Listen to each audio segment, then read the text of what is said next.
Seja muito bem-vindo a mais um Hoje e Sempre. E a nossa conversa hoje é muito séria, muito séria mesmo. Muitas vezes a gente vê uma relação abusiva e acredita que isso está relacionado à violência, agressões físicas. Mas nem sempre o abuso só é físico. Ele pode vir a ser mental, pode vir a ser sexual. Mas a pergunta não é só essa, o que é um relacionamento abusivo? Por que é tão difícil, na verdade, a gente sair, né, desse relacionamento? Por que é tão difícil a pessoa desconectar-se desse companheiro abusivo? E para a gente falar sobre isso, tratar sobre relações abusivas, está aqui conosco a nossa chaveirinha, a nosso Pode ser, carimbinho aqui do Hoje e pode ser. Sempre, a nossa convidada psicóloga, doutora Dulcilone, ela que é uma especialista em terapia de casais, que atende casais, que traz a realidade do casamento dela para dentro dos consultórios para mostrar que isso acontece com todo mundo, não relacionamento abusivo no caso dela, tá, gente, por favor, mas que acontecem problemas e que é possível sim resolvê-los e, né, Dulce, ter um casamento duradouro como é o seu com o do Antônio Carlos, que inclusive está convidado também para vir aqui conversar conosco, já que agora vai ser um psicólogo Já também, é, né? né? Já é um psicólogo, que chique! Parabéns pro Antônio. Mas, Dulce, o assunto é sério. Mais uma vez, nós aqui do Hoje sempre agradecemos a sua presença. E a ideia é a gente conversar sobre isso, né? Para início de conversa, o que é um relacionamento abusivo? E bom dia, boa tarde, boa noite, né? Seja o horário que você Boa estiver. madrugada! Boa madrugada, o momento que você estiver assistindo. Eu adoro estar aqui com você, me chama de chaveirinho, carimbinho, eu adoro. Muito obrigada por me dar a oportunidade de falar sobre esse assunto tão complexo e tão delicado. Porque quando se fala o que é abuso, o que pode ser abuso para um, pode não ser abuso para outro. Mas se nós formos falar de uma forma geral, generalizando, né, a nossa sociedade ela está imersa em tantos comportamentos que é difícil, sim, saber qual é o limite. Por mais saudável que uma pessoa seja, às vezes ela negocia algumas coisas, né, algumas atitudes do parceiro, da família, de um patrão, esperando que aquilo não volte a se repetir. Mas às vezes continua se repetindo e ela não sabe como finalizar aquilo. E como então podemos saber quando é abuso? É quando nós paramos para prestar atenção se aquilo que está sendo feito está de alguma forma rompendo com os meus valores, me ferindo, fazendo com que eu mude o meu comportamento para me adequar ao do outro. Então, é um conceito bastante grande, não dá para falar assim em poucas palavras, né? Mas basicamente é isso. A dificuldade de se relacionar com uma pessoa que está sempre extrapolando os limites. E depois daquela situação, eu me sinto confusa e penso: será que ele foi abusivo? Nossa, que estranho. Parece que eu não estou entendendo o que aconteceu. Eu tenho culpa? Ai, ele fez isso porque eu fiz aquilo. Então, esse é o momento do limite do abuso. É a hora de parar, pensar. E isso é possível a gente visualizar, inclusive, dentro de uma discussão aparentemente normal ali, Diária, diária, sim. né? Você vê o seu companheiro de repente levantando uma mão que antes não tinha o costume na época de um namoro. E esse abusador complementando Dulce, ele pode de alguma forma, esse abusador ou essa abusadora também, pode de alguma forma ter uma identidade num relacionamento menor e consequentemente num casamento ele mostrar de fato quem ele é? Isso pode também acontecer com esse abusador? Quando nós também podemos chamar de vitimizadores, né? A vítima e um vitimizador. Abusador. Quando os comportamentos de um vitimizador são muito claros, é muito fácil identificar. Bate, xinga, levanta o punho, pune. É muito fácil identificar, né? Isso é o mais fácil que tem. A família avisa, os pais veem, a vizinhança, tem barulho, tem maltrato, existem drogas inclusas naquele sistema, ou existe o álcool, existe algumas coisas. Mas quando o abuso, a vitimização é sutil, é difícil identificar. Aquele filme da empregada, você assistiu? Amei. Ele fala muito sobre isso, né? Porque tem um livro também que é Entre Quatro Paredes, que também mostra uma situação parecida ali. Que a gente olha aquele casal quase que perfeito por fora, né? Só que o dia a dia ali no Entre Quatro Paredes mesmo é que as coisas acontecem. Isso é muito comum e aí fica mais difícil até para essa vítima ser vista como vítima. Aliás, ela que, para a sociedade, ela que é ruim, como no caso do filme da empregada. Isso mesmo. A sutileza é tanta porque, num caso mais sutil, a vítima é tratada muito bem em público, mas dentro de casa é que a realidade acontece. Quando você falou na abertura desse programa mas não aconteceu com você, Dulce. Sim, aconteceu comigo. É que é um outro tipo de abuso, não violência física. Não violência física. Por que eu estou dizendo isso? Porque a cultura do nosso Brasil, ela já vem como herança de outras culturas. Chegaram os europeus, fazendo uma colonização do Brasil, aí os indígenas, os negros, instalou-se aquela miscigenação de valores, alemão, né? Primeiro os portugueses que trouxeram lá aquelas ideias sobre pertencimento da esposa ao marido, que eram os valores europeus, chegou no Brasil, foi misturando. Então, hoje, o patriarcado já traz uma herança de séculos. E toda misturada, né? Toda misturada. E, inclusive, heranças da religião judaico-cristã, que, por uma má interpretação bíblica, coloca a mulher como propriedade do marido. Então, hoje, por mais que os jovens, os homens, eles tentem sair dessa compreensão, até nós mulheres, às vezes, nos enrolamos em alguns conceitos. Quando eu vinha para cá, estava contando para o Gustavo agora. Eu peguei Uber e no caminho tinha um chapéu em cima do painel do motorista, escrito assim: mulher bonita e gado Nelore, só tem quem pode.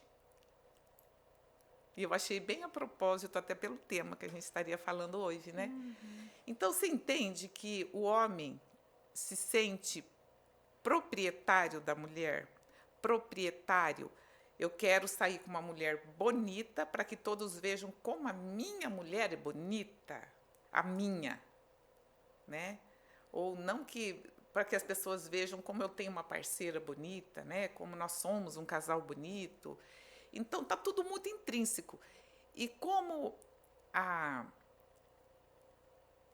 os homens foram forjados e formados nessa cultura, quando começa a mudar os conceitos e as mulheres começam a acordar, começa a acontecer um certo exagero, porque todo novo conceito vão de 0 a 100 no exagero, e depois vem para o equilíbrio. Todo desequilíbrio não é bom para ninguém, nem para homens, nem para mulheres. Mas quando o conceito é novo e estão descobrindo aquilo, eles vão ao oposto rapidamente. Vou me divorciar porque meu marido falou assim. Normalmente, o que eu gosto de fazer no consultório? Se o marido aceita fazer um processo terapêutico, assim como o meu marido quis fazer, eles vão aprender também que algumas coisas que eles têm feito com a esposa é abusivo. Mas talvez eles não percebam por conta detalhes.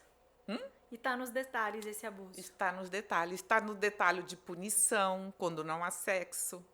Ah, não tem sexo, ele vai ficar uma semana sem falar com ela. O oposto. Ela vai ficar sem falar com ele porque ele não quis sexo. Porque se imagina que seja somente o homem que seja abusivo e vitimizador. Não, mas eu atendo muitos casais onde a esposa, a mulher, a parceira é a vitimizadora, até fisicamente. Olha só. Então, assim, tem-se a impressão de que somente o homem. E como esse processo de transformação de mentalidade do homem, de sair desse patriarcado, ou pelo menos tentar fazer esse movimento, o homem está ficando sem saber como agir, eles estão inseguros. Se torna como se aquilo não fosse, como se aquilo não desse o troféu de macho para ele, seria mais ou menos isso? Se eu não fizer assim, eu não vou ser o macho que a sociedade Espera. acha que eu sou, ou espera que eu sou. Ele tem que entrar numa contracultura. Enquanto a maioria age assim, os colegas vão tirar sarro. Se a gente olha o Instagram, tá cheio de meme quanto a isso. Ontem eu estava vendo alguma coisa que falava assim, era, enfim, lá uma encenação, dizia, quando você se casar, você não vai saber mais como anda, como fala, como come, como vai ao banheiro. Se você estiver disposto a tudo isso, então se case, porque agora a mulher que vai te ensinar. Percebe como parece que a mulher está no papel de mãe do homem? E o homem tem que se preparar para, quando se casar ou assumir um relacionamento sério com uma mulher, estar preparado para ser educado. Aí eu vejo no consultório, eu vejo alguns homens que são solteiros, e eu pergunto assim, inclusive eu tenho um paciente, né, com 68 anos, médico, solteiro, já divorciou e tal, mas está solteiro. E aí eu perguntei dos exames, porque no processo terapêutico eu preciso saber como estão os exames, se algum comportamento que ele traz, a gente imaginando que seja uma depressão, uma ansiedade. E é falta de vitamina. Ou uma insônia, é uma falta de vitamina. Então eu tenho que, né, saber dos exames. E ele falou que não, que há muito, mesmo sendo médico, que há muito tempo ele não vê isso. E eu percebo, então, que os homens que são casados, eles sempre estão presentes no médico. Estão atualizados com o exame de próstata, de hormônios, diabetes, fazem dieta. Então, percebe como a mulher tem um papel na vida dos homens, parecendo mãe, lembrando dos exames, lembrando dos horários. E os homens que não têm essa parceira estão mais descuidados com a saúde. O que tem de ruim nisso? Nada. O que tem de bom? Tem que perceber como é o relacionamento de cada um. Né? Como cada um opera com o outro. O homem, sem a mulher, não sobrevive? Sobrevive, só que ele tem que aprender a cuidar dele mesmo. E talvez seja nessas horas que o relacionamento possa passar do limite e ficar um relacionamento abusivo. Quando o homem quer cuidar da esposa mais do que ela quer ser cuidada. Porque talvez ele dizia assim, não vai sair com esse short na rua? Parece cuidado. Mas é uma forma de limitar a expressão dela. E ao contrário também pode acontecer, dependendo da situação, não pode? Ainda... Porque às vezes, assim, é expor algo que... Aí depende muito do perfil também dessa mulher, né? Eu acho que é o equilíbrio nesse sentido. Porque às vezes o meu esposo às vezes fala, mas esse short não tá curto? E eu entendo o que ele quer dizer pra mim e eu não vejo como um abuso. Como uma amiga dissesse, amiga, tá muito curto, não dá pra sair. E tudo bem. Mas aí vem também as questões voltadas a aquilo que você falou de como eu vejo o homem na minha vida, desde pequena. Agora você é meu pai. Né? Você é o meu dono. Você é meu dono. Eu sou sua. Você é o ar que eu respiro. Tá pra nascer o homem que vai mandar em mim. Aí sai de birra por conta dessa situação. E às vezes é aquele cuidado, até mesmo assim, por que expor? Não sei, assim, às vezes pode estar falando e alguém pode estar falando, nossa, mas é machista também a mulher. Acho que é tudo um cuidado, né? Quando a gente pensou nessa pauta, eu até trouxe isso para Dulce, que a gente tem que cuidar até na opinião que vai traçar, que vai dar, para que ela não seja algo que vá ali de alguma forma machucar quem está assistindo nesse contexto, né, Dulce? Porque assim, eu se sentir ofendida, porque hoje a internet está cheia de juiz, né? Mas eu vejo esse lado também como um certo cuidado nesse contexto. E nós não podemos também incentivar as pessoas que estão numa situação difícil no relacionamento A ver como um cuidado. a ver como um cuidado e nem a desistir do relacionamento por conta de alguns fatos isolados. E aí entra Mas aí a importância de buscar ajuda profissional. Mas e aí, e não só isso, eu penso também de você ter o papel de observar, né, Dulce? É só um shorts curto? E aí qual foi a situação quando eu optei por, de fato, trocar aquela roupa? Ou quando eu optei por, não, vou continuar com essa roupa? Qual foi a reação? Foi uma reação de punição ou não teve reação nenhuma? Porque é sinal que não tem esse abuso, vamos dizer assim. Eu vejo que é todo uns detalhes que precisa, né? Como você bem disse, não dá pra gente definir, mas dá pra gente observar os sinais. Sim, mas esses sinais eles acontecem antes de assumir o relacionamento. No período que começam a paquerar, existe essa palavra ainda, gente? Existe essa palavra paquerar ainda? Não sei, acho Né? que porque hoje já fica, né? Vamos ficar, né? Mas, enfim, quando começa a se conhecer, começam a se olhar, quando dá match. Eu comecei a ficar, já fiz uma filha com 7 meses e já casei logo. Né? E aí o avião tá em pleno voo, tem que consertar algumas peças do avião. Pegou uma turbulência. Pega em pleno voo. Chegam alguns pacientes para mim, sabe? Com 2 meses que estão juntos, ficaram juntos o dia que se conheceram, e aí chega lá para fazer terapia de casal com 2 meses de relacionamento, já se matando, às vezes abusivo, e eu brinco, agora eu tenho que consertar esse avião em pleno voo, que o avião já decolou. Às vezes dá certo, às vezes eles chegam à conclusão que foi precoce demais, tem que separar. De alguma forma você a palavra não é induzir, porque vocês, enquanto psicólogos, acho que vocês não fazem isso e nem devem, né? Mas de alguma forma você conseguiu ver ali que não daria match, que a melhor coisa, tanto para a mulher quanto para o homem, nesse relacionamento hétero ou homoafetivo, o melhor seria, de fato, finalizar essa história? Já vi isso, sim. Inclusive, esse casal que aos 2 meses apareceram, que eu disse que o avião deles já tinha decolado e que nós iríamos fazer um trabalho com eles, o nível de violência era tanta, e ela chorando muito, e ele sempre se justificando. Um dia ela gravou em vídeo tudo o que ele fez dentro de casa com ela, e eu perguntei para ela se ela gostaria de continuar com aquele estilo de vida. Ainda que ela estivesse com um comportamento inadequado, segundo o relato dele. O que aconteceu não é possível. Ele quebrou toda a casa, enfim, a casa estava toda quebrada e o vídeo mostrava ele quebrando a casa. Então, não seria algo que ela tivesse forjado. Dava para ver ele quebrando a casa, né?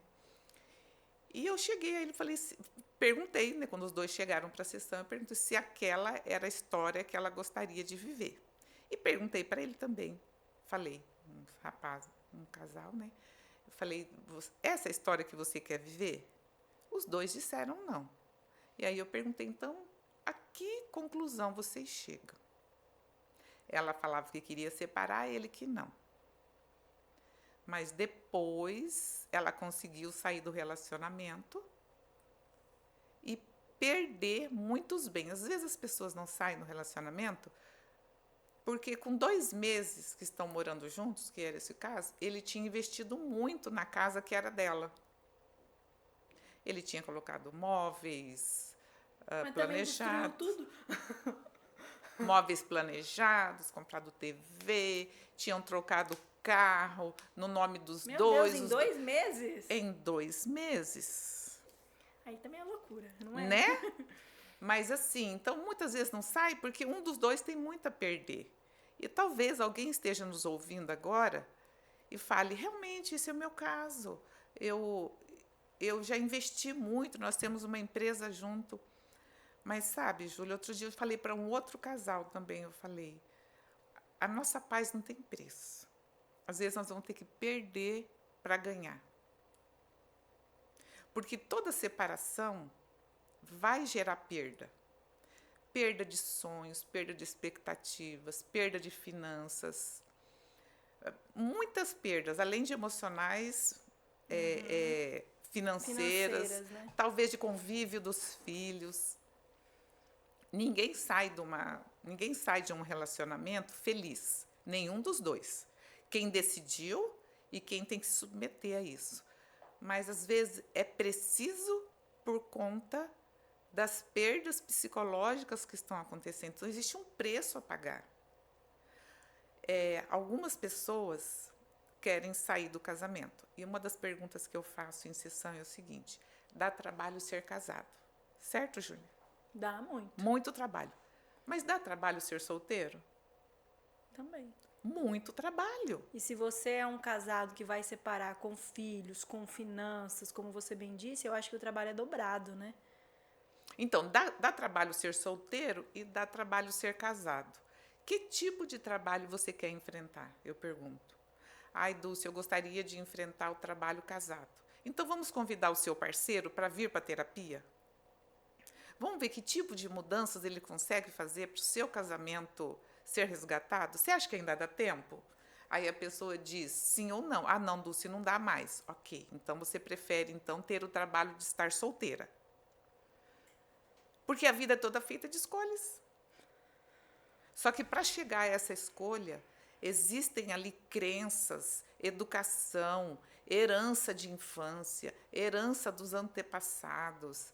Se a história já se repete, se a pessoa já está habituada na infância a viver uma história de abuso dentro do casamento, vendo a mãe sofrer, passar por alcoolismo, né?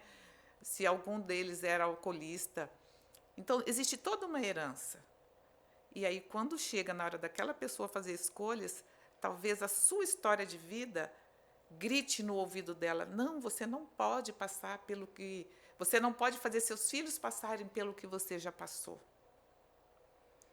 Então, existe toda uma carga que leva uma certa dificuldade para a pessoa tomar uma decisão com segurança. E uma delas é a seguinte mesmo, volto a repetir: não dá para sair de um relacionamento sem perder alguma coisa. E às vezes é financeiro. A sua escolha, né? E às vezes é financeiro. O que você quer perder? Mas por isso que sempre sugiro que tenha ajuda de um profissional. Seja para se manter no relacionamento, seja para sair do relacionamento. E a gente fala desses abusos, dessa questão toda de abuso, vitimização. Quando a gente trabalha esse abuso, a gente está falando também de uma pessoa narcisista ou nem todo abusador é narcisista? Perfeito, nem todo abusador é narcisista. Nem todo vitimizador, ele é narcisista. Ele pode ser apenas uma pessoa que está tão imersa na nossa cultura que ele não saiba se comportar de outra forma. Pode ser que ele não saiba que aquilo que ele está fazendo para o outro soa como abusivo, porque é tão comum, talvez os amigos façam brincadeira. Você quer ver uma brincadeira? Chamar a mulher de Dona Onça. E Dona Onça chegou. Para ele pode ser uma brincadeira, para os amigos pode ser uma brincadeira, mas pode ser que ela e as amigas se sintam ofendidas. Aí é hora de um diálogo. Meu bem, não me chama assim. Se ele levar em consideração que ela não gosta e ele atender o pedido dela, está tudo certo. Mas se ele continua fazendo, mesmo que ela não goste, e possa surgir brigas, desavenças e críticas, entende como aquilo vai subindo e vai virando algo muito grande? Isso é um exemplo simples, porque brincadeira tem que ser legal para os dois. É uma brincadeira. Tem que ser legal para os dois. Um dos dois não gostou da brincadeira, fale com o outro. O outro continua insistindo, mesmo sabendo que você não gosta. E existe a cultura também que eu vou falar dos homens, porque normalmente são os homens que fazem isso, que dizem mulher é cheia de mimimi. Porque claro que o homem e a mulher funcionam de formas diferentes. E quando é que um homem vai parar para ouvir e dar atenção para sua esposa ou para sua parceira? Dentro do consultório. Aí que ele vai entender que aquilo que ela estava queixando, se reclamando, ela já fala há muito tempo. Só que ele nunca prestou atenção. Ele nunca deu atenção. E lá no consultório, quando chega, ela chega tão ferida que muitas vezes não dá tempo de resgatar o casamento. Até porque elas também já chegam numa decisão. Muitas mulheres já chegam para você decididas e às vezes buscam uma terapia para, quando de fato ocorrer, não se martirizar tanto, se tiver filho, saber conversar, saber criar um cenário melhor? Isso, às vezes elas me procuram, levam ele já decididas, porém chegam lá assim camuflando a decisão. Elas querem uma validação, elas querem força, elas não se sentem potentes o suficiente para chegar àquela conclusão. E os homens vão pela esposa ou pela parceira, mas não por eles, porque eles acreditam que o problema está sendo a mulher. Eu estou falando de uma forma generalizada, é claro que aparecem homens que levam as esposas, é claro que existem homens que pedem ajuda, e eu tenho vários homens que pedem ajuda, sabe? E às vezes não dá tempo de resgatar. Dulce, você falou dessa questão da insegurança, do medo, mas uma separação, ela também pode ser considerada um luto? Com certeza. Mesmo que seja algo que, de alguma forma, vai ser positivo, esse distanciamento, ele é considerado um luto? Também tem essas fases, como é o luto? Tem. Exatamente. Tem, sim, a fase da negação, a gente não chama nem de fase, a gente fala de um processo, né? Uhum. Porque um processo, ele não tem passos. Pode encavalar os processos, pode acontecer uma coisa antes da outra, mas acontece, sim, o processo do luto. Acontece, sim, o período da negação. Não, nós vamos voltar, eu vou conseguir te conquistar novamente. Ou já passa para outra fase, a fase da raiva, a fase da negociação, sabe? Aí já vai entrando a fase da depressão. Mas aí é que vem o questionamento, né? Vamos falar de um relacionamento onde há esse abuso, seja físico, sexual, moral, enfim. A pessoa se sente ali, é vítima, sofre naquele relacionamento, ela consegue essa separação. E por que acontece o sentimento de falta? Por que esse abusador, que aqui a gente não está falando de um narcisista, tratando ele como um abusador mesmo, como a Dulce falou, tem diferença, existe a falta. A falta aí, vem a questão da falta no sentido de autoestima, de depressão, de não conseguir ficar sozinha. Tudo ou isso é a pode falta ser. daquela pessoa mesmo? Existe? Porque a gente vê muito isso. Fez tudo e voltou, mas voltou por quê, meu Deus, né?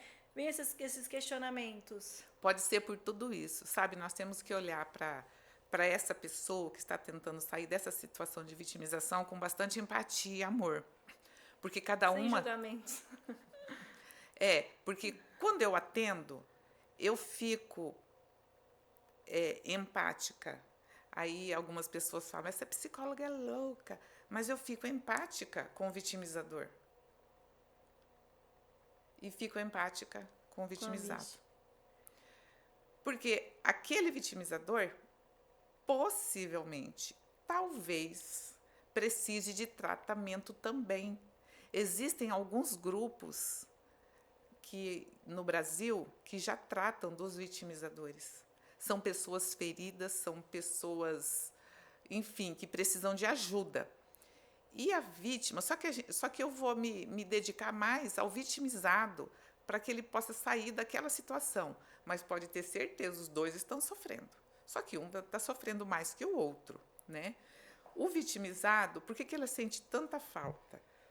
Porque, de alguma forma ali, ele depositou amor, esperança, ele tentou mudar o outro, ele tentou se adaptar, ele negou muitas necessidades a favor daquele relacionamento, ele investiu muito da sua energia psíquica naquele relacionamento, e é claro que aquilo, quando rui, ele perdeu tempo, ele perdeu finanças, ele perdeu investimento emocional, ele sonhou com aquele relacionamento, e também pode ser uma dependência emocional, pode. Quando uma pessoa passa por uma vitimização, normalmente é uma dependência emocional. E o que é a dependência emocional? É quando eu começo a negociar a minha vida e o meu bem-estar para que o meu relacionamento fique bem. Então, eu começo a carregar aquele relacionamento, me dedicar muito para que não tenhamos conflito. Então, quando eu faço mais pelo relacionamento para evitar conflito do que o outro faria, começo a engolir aquilo que ele faz para que não tenhamos conflito. Isso é um relacionamento de dependência emocional. A gente vê muita justificativa de mulher, vamos colocar mulheres, porque o número é maior, mas como você bem falou, tem as mulheres que são, né, as vitimizadoras. Muitas mulheres, elas acabam escolhendo pelo relacionamento por conta dos filhos, para não magoar, para não perder ali o contato com o pai, com a família paterna de alguma forma.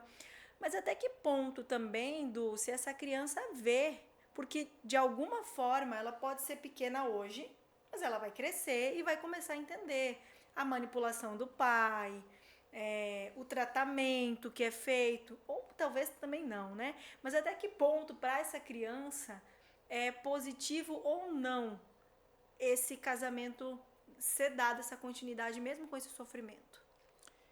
Então, as pessoas que permanecem no relacionamento pelos filhos, normalmente dizem que acontece isso pelos filhos, mas na maioria dos casos não é pelos filhos. Elas utilizam como justificativo.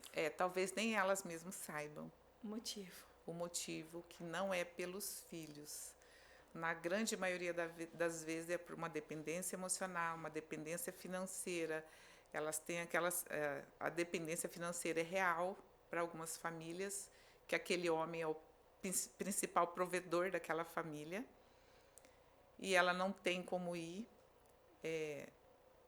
porque quando uma mulher tem autonomia financeira, ela vai ficar dedicada mais à dependência emocional.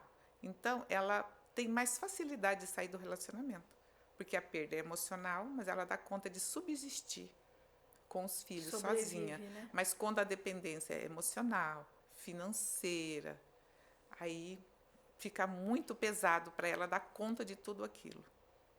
É um processo desafiador, acho que para todos os lados nesse sentido, né? Quando a gente traz esse assunto, é muito delicado porque envolve opinião, né? Julgamento da sociedade.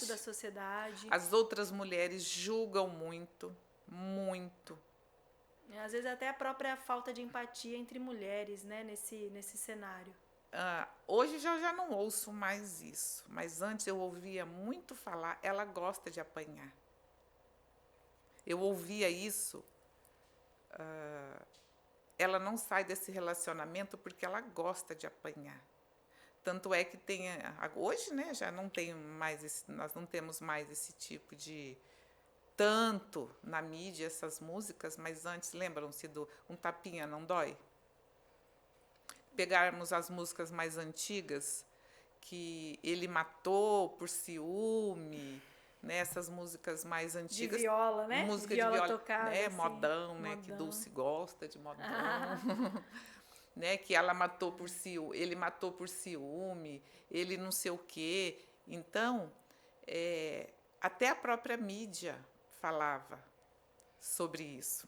É um tema que sempre vai ter ali um e se, né? Sempre vai ter um e se, ou sempre, como você falou, o psicólogo nesses assuntos, ele precisa, de alguma forma, ficar neutro. Ouvir ambas as partes, tentar direcionar o que ele tá vendo ali, que de repente a pessoa não enxerga, né? Como você bem falou, nós temos uma conhecida, né, que passou por uma situação, mas que antes de passar pela situação, em terapia, ouviu, né, do marido que ela corria risco. E de certa forma, vamos dizer assim, ela preferiu, abre aspas, arriscar, Só que ela já sabia que ela já estava em risco. sabendo que ela estava em risco. Mas quando Então, chegou o momento, ela olhou, opa, é verdade. eu estou em risco mesmo. Eu estou em né? risco mesmo, e ela conseguiu sair. Então, quando chegou a ameaça, ela já sabia que ela estava em risco, era mais fácil E sair. talvez esse seja o ponto de muitas histórias, né? A mulher não viu no relacionamento, no noivado, no namoro, no noivado, viu algo no casamento que deu esse, epa, O risco é grande. O risco é grande. Não dá para negociar, já passaram por terapia, já estiveram lá. O grande problema mesmo é que eles não querem, alguns, né? Eles não, alguns não querem investir num processo terapêutico para a mudança do casamento. Mas e quando a gente fala, você falou dessa questão do patriarcado, para a gente finalizar aqui também, a gente vê muita história, hoje as pessoas falam, né, que o feminicídio ele não está só em bairros pobres, também existe, e existe muito essa questão dentro de grandes condomínios luxuosos, essas histórias. Mas a gente vê muita situação de mulheres classe média, classe B e C, muitas também na classe D, que aí a gente pode de fato pontuar que não tem mesmo esse recurso. Mas como tratar o sentimento de posse nesse caso, né? Porque aí a gente está falando aí de um caso, por exemplo, classe C, D, que a gente vê muito no noticiário, que o cara foi lá no bar, teve a notícia, né, da mãe segurando o bebê no colo, e o tiro, né, o cara mata ela com um tiro, que ela é minha mulher, se não vai ser minha, não vai ser mais de ninguém. Isso está em todas as classes, mas quando é a classe C, a D, que é a classe financeiramente vulnerável, como falar para essa mulher? Se organizar financeiramente, procurar casas de apoio, como nós temos aqui em Cuiabá, né? Tem a Lírios, né, que oferece esse tipo de ajuda.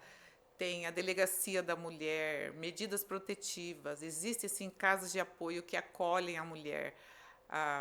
O governo do estado ele ofereceu casas para mulheres vítimas de abuso, até um percentual de um salário que ela vai receber imediatamente após estar nessa casa de apoio. Então, buscar os meios legais. Dentro daquilo que seja, né, a realidade dela. Sim, ou a família, ou contar para a família, elas têm vergonha de contar.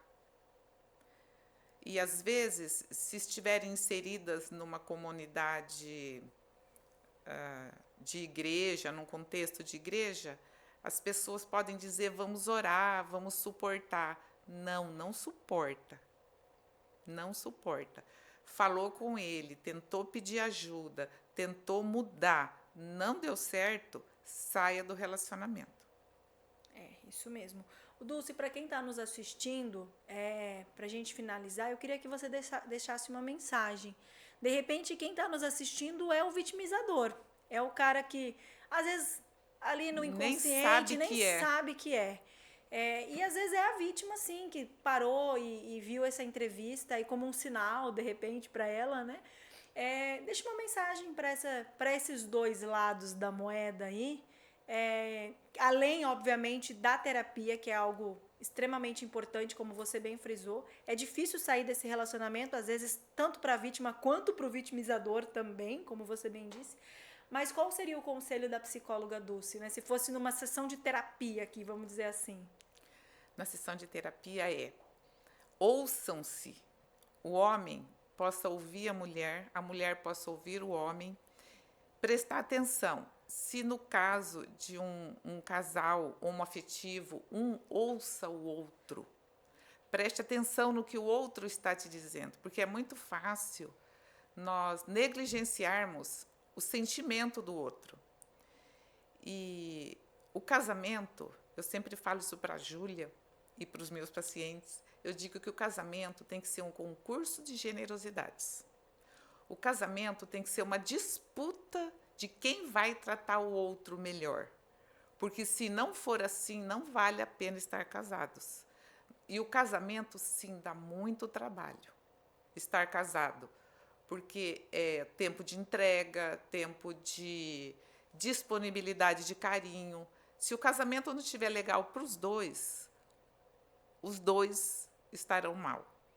E, às vezes, as pessoas pensam que o amor pelos filhos façam com que eles se sintam bem. Não, os filhos precisam ver o casal se estando bem, o casal se amando, para que eles estejam também seguros dentro da família. E se você precisa de ajuda, tanto o vitimizador quanto o vitimizado, procure. Olha, igrejas oferecem cursos, procuram CAPS, procura várias entidades na cidade vão oferecer ajuda, inclusive a mim. Pode me procurar de uma forma que não precisa ser terapêutica, eu posso conduzir para algum lugar. Passa aí seu Instagram, Dulce. @Dulcilone Psicóloga e o meu número pessoal esse, tá, pessoal? 65 99211 8462. É o meu WhatsApp. E a Dulce também falou da Lírios, né? A Lírios é uma OSC que fica localizada em Várzea Grande, que atende meninas e mulheres vítimas de violência. E é um trabalho muito bonito que a Lírios realiza. Realmente eu conheço de perto as meninas ali, a Muriel, a Stephanie, as meninas da Lírios Sustentabilidade, que também descobriu-se, né, um abuso muito grande no campo, Dulce, né? As mulheres do campo que não têm acesso tanto à informação, que não têm acesso à cidade para chegar numa delegacia, e elas vêm fazendo um trabalho aí com o Elas e Agricultura, vêm fazendo um trabalho aí com Rota da Banana, muito bonito mesmo. Trabalho lindo.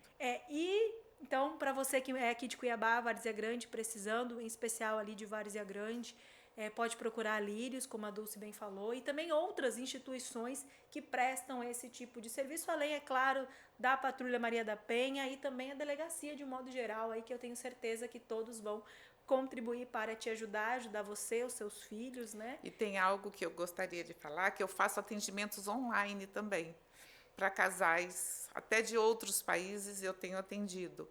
Então, à distância, onde quer que você esteja, talvez no interior, lugares inacessíveis, ainda assim dá para acontecer um tratamento. E mudar a sua história. Porque acho muito interessante a gente falar disso, né? Aquele filme da empregada e o livro do Entre Quatro Paredes mostra muito essa realidade que a gente não vê, né? A gente até brincou antes com o Gustavo, né? O Gustavo tem cara de menino tão bom. Eu falei, se eu não sei, mas ele vende essa imagem, né?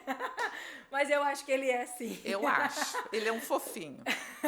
Gente, um abraço para você que está aí nos assistindo. Dulce, muito obrigada pela tua participação. A Dulce vai embora de Mato Grosso, mas convite nós temos para você no Hoje sempre que passar aqui por Mato Grosso, que eu sei que ela tem família lá em Querência, e também vamos gravar umas entrevistas online com ela, que eu tenho certeza que vai ser sucesso. Obrigada, viu, Dulce, pela tua participação aqui no Hoje Sempre. Para você de casa, um grande abraço e até o próximo Hoje Sempre.